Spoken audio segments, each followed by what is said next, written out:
Bismillahirrahmanirrahim. Assalamualaikum warahmatullahi wabarakatuh. Bagaimana kabarnya anak-anak? Semoga kita semua selalu diberi kesehatan oleh Allah Subhanahu wa taala. Amin. Kembali lagi kita di pelajaran pendidikan agama Islam. Kali ini kita akan membahas tentang mengutamakan kejujuran dan menegakkan keadilan. Kalian bisa buka bukunya, cari bab 3 ya, tentang mengutamakan kejujuran dan menegakkan keadilan. Jadi kita akan membahas tentang jujur dan adil.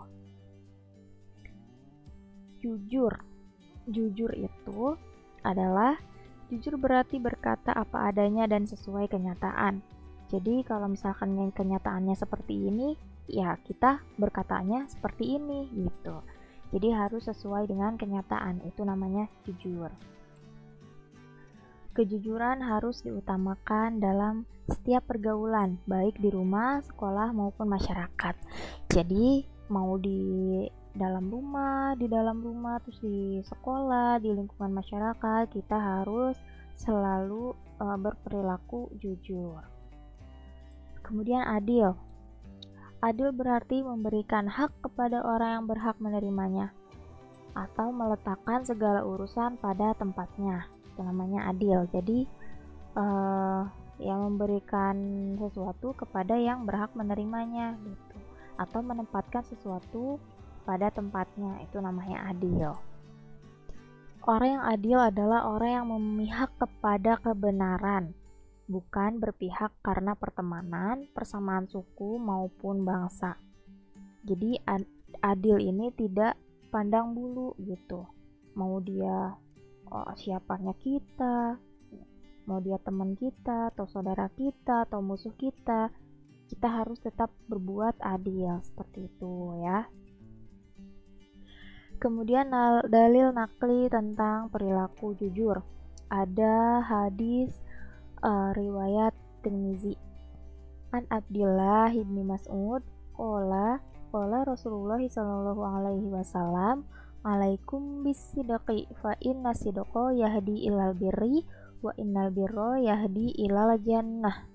Dari Abdullah bin Mas'ud, ia berkata, Rasulullah sallallahu alaihi wasallam bersabda, hendaklah kalian bersikap jujur, karena kejujuran itu akan membawa pada kebaikan, sedangkan kebaikan akan membawa kepada surga. Jadi di hadis ini sudah jelas sekali bahwa Rasulullah ini mengajarkan agar kita ini bersikap jujur ya. Jadi jujur ini akan membawa kepada kebaikan. Maksudnya kebaikan ini kalau misalkan kita jujur, pastikan hidup kita tenang. Nah, itu kan kebaikan ya. Pokoknya di sini dijelaskan di dalam hadis ini kalau kita jujur, insya Allah kita akan kejujuran ini akan membawa kita kepada surga ya. Nah, kemudian dalil nakli tentang perilaku adil ada dalam surat Al-Maidah ayat 8. Bismillahirrahmanirrahim. Ya ayyuhalladzina amanu kunu qawwamina lillahi syuhada'a bil qist wa la yajrimannakum syana'anu qaumin 'ala alla ta'dilu i'dilu huwa aqrabu littaqwa wattaqullah innallaha khabirum bima ta'malun.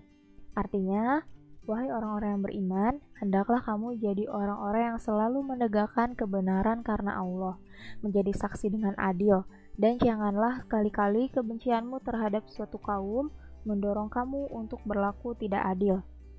Berlaku adillah, karena adil itu lebih dekat kepada takwa. Dan bertakwalah kepada Allah, sesungguhnya Allah Maha mengetahui apa yang kamu kerjakan.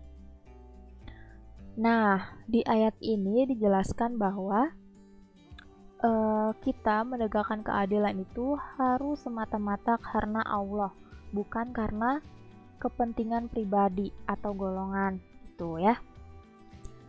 Jadi mau itu kerabat dekat kita, keluarga kita, teman kita, musuh kita, nah kita harus adil gitu ya. Di sini dijelaskan bahwa misalkan kita sedang menjadi saksi dari seorang kerabat dekat kita atau sahabat dekat kita. Walaupun dia sahabat dekat kita, ya kita harus adil, kita harus memberikan kesaksian yang sebenar-benarnya, walaupun kesaksian kita ini merugikan sahabat kita, gitu. Jangan mentang-mentang dia sahabat kita terus kita jadi bohong gitu, tidak memberikan kesaksian yang sebenarnya. Nah, itu namanya tidak adil. Kemudian sebaliknya juga, misalkan kita lagi jadi saksi dari orang yang gak kita suka atau musuh kita, ya kita harus memberikan saksi yang sebenarnya, walaupun kesaksian ini menguntungkan bagi musuh kita, gitu ya. Jadi mau itu musuh kita atau teman kita, harus adil. Walaupun merugikan teman kita atau menguntungkan musuh kita, kita harus tetap adil, seperti itu. Itu yang dijelaskan di dalam surat Al-Maidah ayat 8. Di dalam ayat ini juga dijelaskan perilaku menegakkan keadilan ini akan mendekatkan kepada ketakwaan.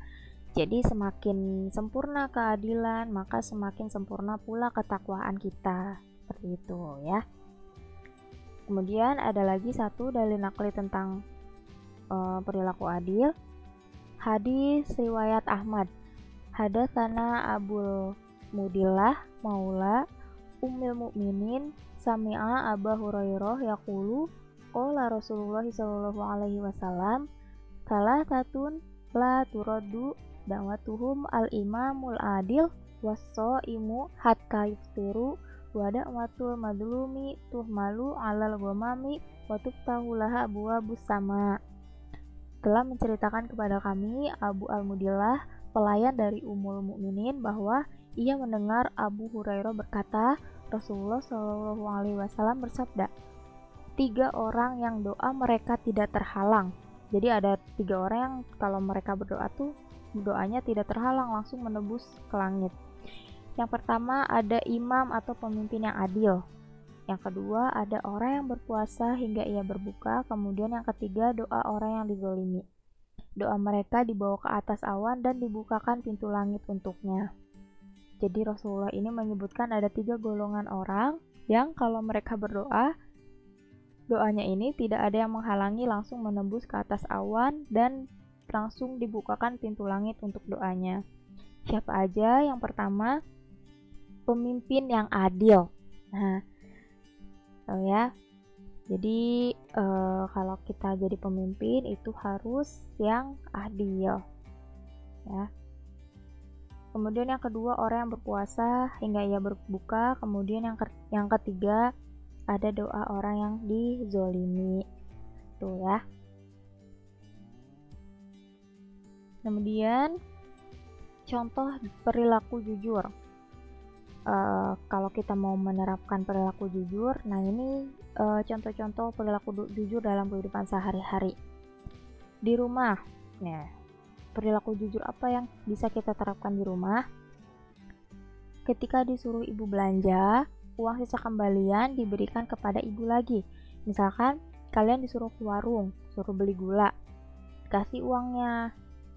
Nah, terus pas habis beli ternyata ada kembaliannya. Nah, kembaliannya ini harus kalian kasih lagi ke ibu kalian. Itu namanya jujur. Tapi kalau misalkan uang kembaliannya diam-diam kalian ambil, nah itu kalian tidak jujur ya. Kemudian contoh perilaku jujur di sekolah, tidak menyontek saat ulangan. Nah, itu salah satu perilaku jujur di sekolah ya. Kalau misalkan ulangan ya nggak boleh nyontek gitu. Kemudian melaksanakan piket sesuai jadwal. Harus jujur, misalkan hari ini jadwalnya kita piket, ya udah kita piket gitu.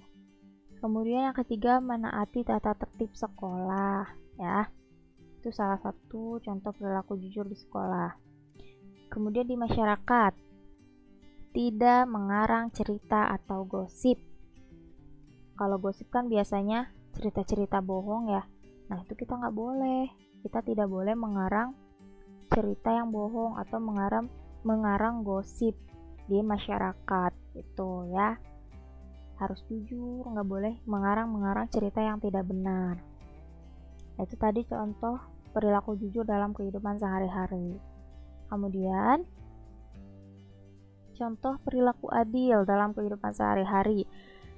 Di rumah nih, kita di rumah tuh berbuat adil tuh bisa seperti apa? Yang pertama nih, misalkan kalian nanti sudah besar ya, udah jadi orang tua. Nah, di sini contohnya ayah memberikan uang saku secara adil berdasarkan tingkat kebutuhan anak-anaknya.